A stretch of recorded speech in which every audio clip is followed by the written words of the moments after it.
그 참 이게 서방 선진국 중 이렇게 직선 대통령제를 하는 거는 한국이 거의 유일한데 예, 예. 이를 한국 정치사의 문맥에서 설명을 좀 해주시죠. 그렇죠. 우리도 뭐 사실은 저 48년 8월 15일 헌법에 대해서 특히 통치 조직, 정부 조직에 대해서는 많이 바뀌었는데 어쨌든 첫 번째 그 뿌리가 6.25 전쟁 와중에 52년에 일종의 부산 피난정부에서 있었습니다. 뭐 우리가 교과서에서 배울 때는 발췌개헌이라고 하는데 타협개헌이라고. 타협 그걸 사실 타협 그러니까 개헌이에요. 그게 악랄한 조선일보와 동아일보가 퍼뜨린 말이에요. 그 단어가. 그렇죠. 한자도 어려워요, 사실은. 그러니까 저기 뭐야 의회가 요구하는 것과 대통령이 요구하는 걸 발췌해서 버무렸다. 그래서 발췌개헌이라고 폄하한 게. 그러니까 이 자들이 그때부터 악랄해. 이 조선동화 이 악랄한 거는 그럼 뭐 악질이야 악질. 지능적이죠. 아주 나쁜 악질들이야. 어조들. 네. 최악질 집단. 그때 이제 탁월한 건국 대통령 우남 유승만 대통령이 전쟁 중에 또 토 지역 대표 특히 이제 호남 이 계명지주들 그다음에 뭐 다른 지방의 토들 그 당시 이제 예? 의원들의 예. 절대 다수는 토호라고 부를 수 있는 지역 지역 절대 유지예요. 네. 그리고 네, 뭐 그 좋은 당시에는. 분들도 네. 많이 있었고 했고 이념적으로도 굉장히 건전하고 했지만 네. 뭐냐면은 전쟁 중에 중요한 결정을 해야 될 국가적인 결정의 그 모멘트가 만들어지지 않고 분산되거나 혹은 왜곡될 수 있는 상황 때문에 직선 대통령 중심제로 했고 그 다음에 국회에서 자기들이 그 뭐 국사와 지역 이익을 동시에 균형할 수 있는 단원제. 그 전에는 양원제였죠. 양원제였죠.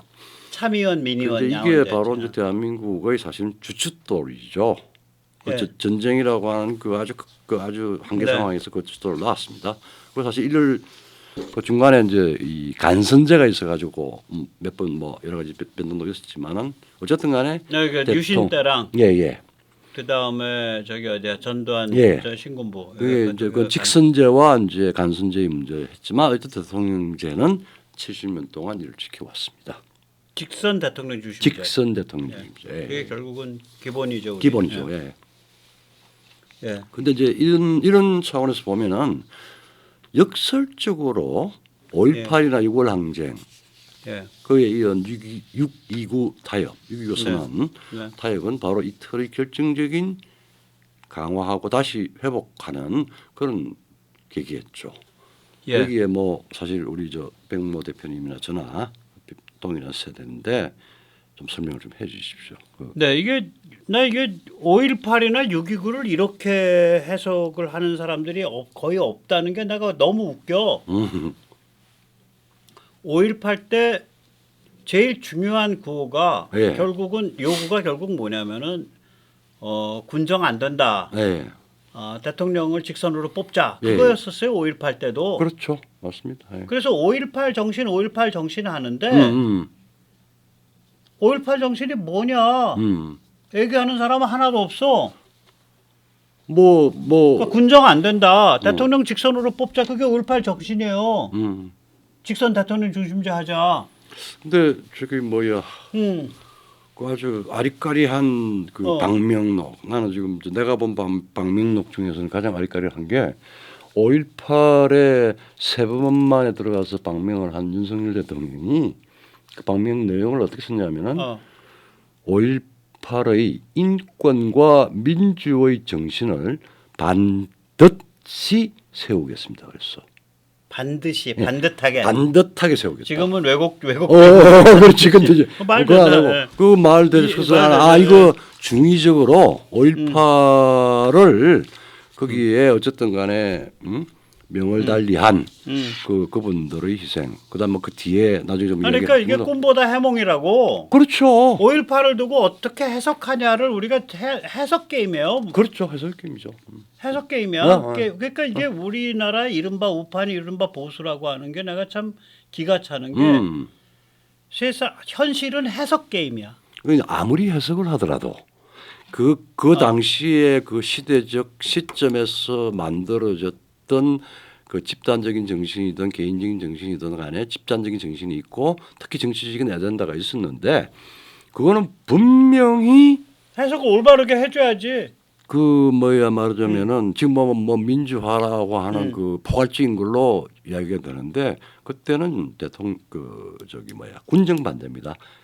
11.6 이후에 네. 아주 그 국가 권력의 그 군정 절대적인 공백, 반대하고 직선제 하자인데 직선제 하자죠. 문제는 뭐냐면 삼김이 네, 네. 삼김이 합의를 해서 제대로 된 직선제를 할 수 있는 상태의 사람들이 아니었어 그 당시에.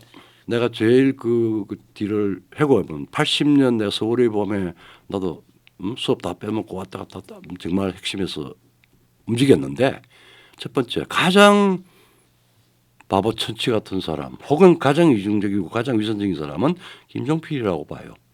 32살에 목숨을 내걸고 올육을 했습니다. 물론 부상자 없는 정말 무효정변이었지만 그랬으면은 절대적으로 아주 강력한 권력을 가지고 있는 대통령이 시해를 당한 그런 위기, 절대 위기 속에서 이 국가를 할 수 있는 다시 군의 정치 참여라고 하는 게 눈앞에 말하자면 바로 계산할 수 있었던 사람인데 한마디도 없이 자기가 대통령이 되겠다라고 하는 망상 그다음에 최소한 군의 정치 참여에 대해서 학생들이 나가서 데모를 하기 전에 삼김을 모아놓고 이런 위기 상황에서 국민들한테 글쎄, 이런 그러니까 제가 물어보고 싶은 게 그거예요. 서울의 봄 전에 네. 그러니까 11.6서부터 11월서부터 아니 생각을 해봐 11.6서부터 저 때까지 삼김이 회동한 거 있나? 노 네버 전부 자기 그 자들이 그런 자들이라고. 그러니까 아니 국가 바깥에서는 이란 혁명에 의해서 석유 위기 진행되고 있고 네. 미국에서는 카터 말년이고 네. 레이간이 치고 올라와서 미국 정치가 아주 극도 위기에 모여 있고 네. 군사 지정학적으로 보나 석유 위기로 보나 대한민국이 망할 자리에 들어선 해야 그렇죠. 그 해가 네. 79년도 네. 그래서 박정희 대통령 네. 죽은 거예요. 네. 그 망할 자리에서 79년도 80년에 그러면 그런 일이 벌어졌으면은 삼김이 그렇게 위대하시다면 모여갖고 이거 어떻게 풀까 머리란 말도 아까워 대가리를 맞댔어야 될 거 아니에요. 그렇죠. 그리고 그때 만약에 대가리 안 맞대고 우리 각자가 다 독식하겠다고 하니까 군부가 야 니들이 무슨 지도자야 막 해서 퍽 치고 나온 거지.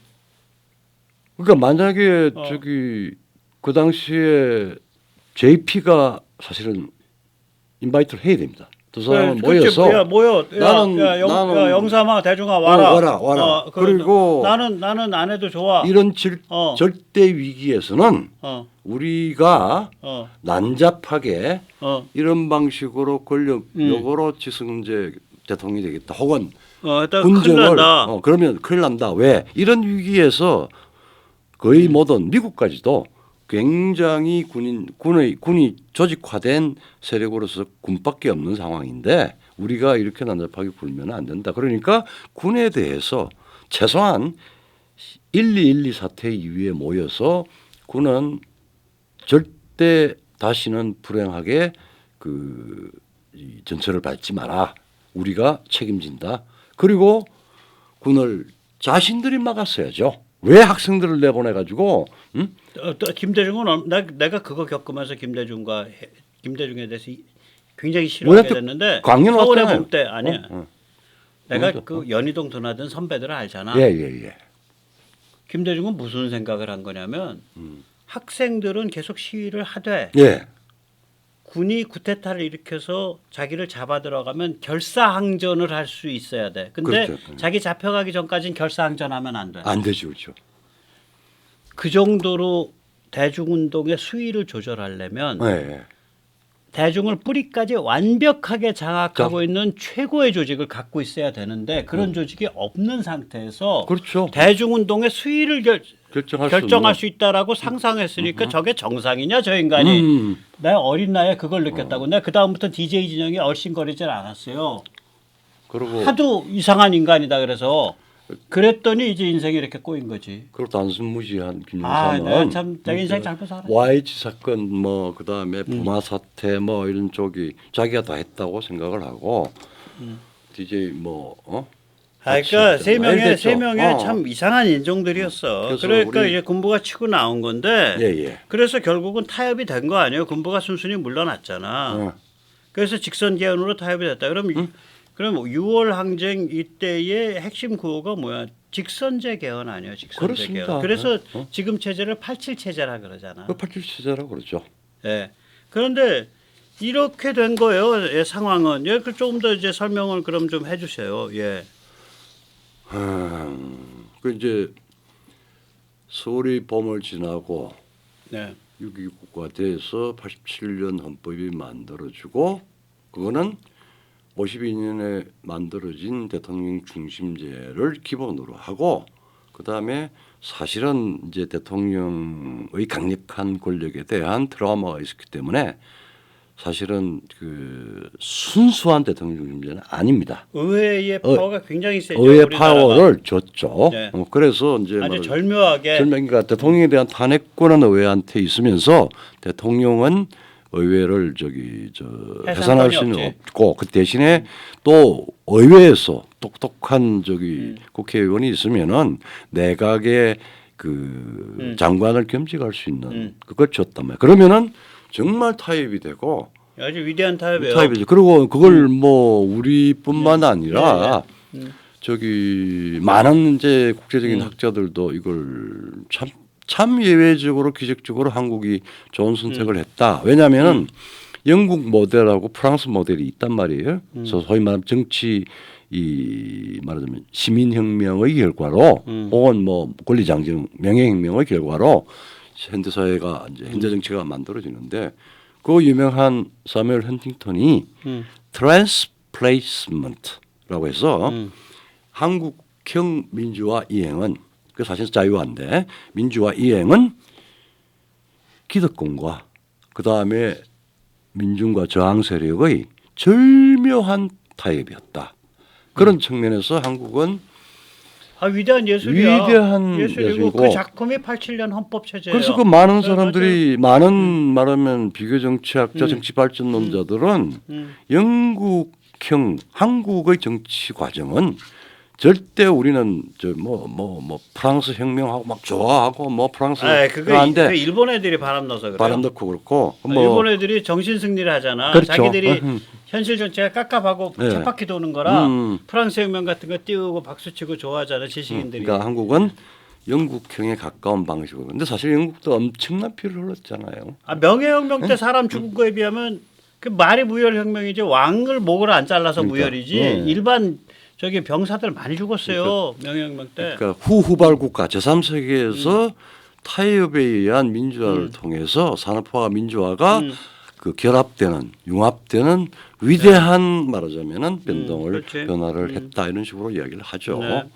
자, 근데 이제 그 변화는 우리가 여전히 냉전이 종식이 되더라도 가지고 있었던 북의 사회 전체주의, 그다음에 뭐 중국이 개방을 했다 그러더라도 공산당 뭐 이렇게 해서 여전히 우리가 지금 안전보장상 한미동맹, 뭐 이 한미동맹이 군사적인 것뿐만 아니라 이미 가치적 결합이 됐는데 한미동맹을 강화하면서 중국이나 뭐 평양의 도발 이걸 대비하고 또 예방하고 하는데 그 큰 위기를 항상 우리가 예방적 통제, 억제 혹은 상황이 일어나면은 이 부분까지 말하자면 우리가 이 한반도에서 대한민국이 막아줘야 되는 그런 큰 세계사적인 정치 가중을 가지고 있어요. 예를 들어서 대통령이 중국으로부터 보복당할 각오하고 사드 배치를 결정을 해줘야 되거든. 그렇죠. 국회가 그거 하겠냐고. 못합니다. 가장 못한다고. 예를 들면 그런 일들이에요. 일이 줄줄이 그런 일이야. 그러니까 이런 지역 선량들 지금 뭐 보면은 국회의원들이 내가 지난번에 말씀하셨듯이 이 세계 보수주의의 그 가장 높은 그 철학을 만든 여러분 버크가 국회의원에 나가면서 나는 지역 대표가 아니라 지역 대리인이 아니라 국가 대표라고 하는 걸 이야기를 했잖아요. 그러니까 국사에 대한 정말 국사가 우선이고 지역은 국가 아젠다가 우선이고 지역은 봉사죠. 지역은 그렇게- 봉사인데 네. 실제로는 지역이 지역이 우선이고 국가는 부담 있는 일은 피해가고 그게 국회의원들의 행태지. 그것도 예. 제대로 저기. 근데 그런 내가 국회의원들 이런 말 좀 할까요? 예. 조디막 가는 겁니다. 예. 국사는. 근데 그런 국회를 하겠다, 그런 국회의원들 중심의 의원 내각제를 하겠다고 지금 조선일보가 광분을 하고 있는 거 아니야? 그럼 걔들은 무슨 생각인 거예요? 저 사람들은? 의원 내각제 개헌하든지 아니면은 뭐 이원집중제 하든지 간에 이제는 개헌을 해서 자기들이 그러니까 헌법 납치, 개헌이 아니고 헌법 납치해서 그렇지, 뭐 헌법 지들이 주무를 수 있는 판 만들겠다. 하는 거 저로의 찬스가 왔다고 생각한 겁니다. 자, 그런데 이제 트럼프가 저렇게 돼서 이제 미국이 저렇게 이제 제대로 갈 가능성이 높아지니까 좀 폭망하긴 했네. 그런데 이런 흐름이 뭐 앞으로 또 반복될 텐데 아니 듣기로 뭐 좀 준비하시는 게 있다며. 자, 그래서 사실은 이제는 뭐 그냥 뭐 여러 가지 말만 되고 할 수 없어요. 저는 개인적으로 최근에 결심하고 있고 지금 준비하고 있는 게 있는데 네. 87 체제 수호 단을 만들든지 포럼을 만들든지 전국적인 조직까지 만들어서 이렇게 지금 업무를 가지고 국가의 근본 기금을 쥐락펴락 그다음에 납치 변경하려고 하는 세력들하고 직면으로 맞서야 된다고 생각됩니다. 그러면 뭐 가칭 87 포럼 이런 네. 걸 만드시려고 하는 거지. 그렇죠. 예. 오케이. 그러면 그게 민초 조직이에요? 아니면은 오피니언 리더 조직이에요? 일단 시작은 예. 이게 상당히 중요한 자기의 어떤 그 확신으로 할 수 있는 그 우리 한국의 그 중요한 뭐 전직 의원이라든지 지식인이라든지 헌법학자라든지 정치학자라든지 혹은 뭐 인문학 하는 사람도 마찬가지 역사를 아는 사람들 그렇게 해서 대한민국의 오피니언 리더들이 주류가 돼서 87 포럼에 대한 여론을 담론을 만들 겁니다. 만들면서 87 포럼을 통해서 예. 87 헌법 체제에 대한 체제 담론. 담론 만들고 그다음에 대한민국이 왜 대통령 중심제를 가지고 하는 게 정당하고 앞으로 대한민국의 지속에 가장 자연스럽고 강력한 통치 체제인지를 저희들 담론을 만들겠습니다. 그리고 거기에 동시에 혹은 후발로 국민들한테 스며들어갈 수 있는 조치까지도 생각하고 있습니다. 예. 많이 기대하고 있겠고요. 87 포럼에 대한 뉴스는 간간히 전해드리겠습니다. 저 구체적으로 되면 제가 네. 말씀드리고 하겠습니다. 네. 예. 자, 그 돌이켜 보면 뭐 트럼프 유죄 선고 이게 굉장히 빨리, 굉장히 신속하게 이제 그렇게 이제 판이 깔린 건데, 예.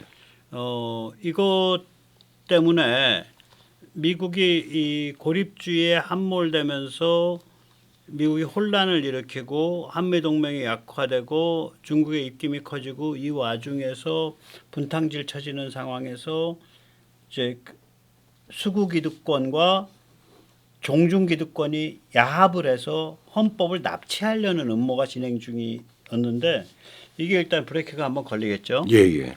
그래서 아무튼 좀 살벌한 상황입니다. 그래서 우리가 정신 똑바로 차리고 눈을 부릅뜨고 있어야 된다고 생각을 합니다. 오늘 여기까지 모시겠습니다. 네. 감사합니다. 감사합니다.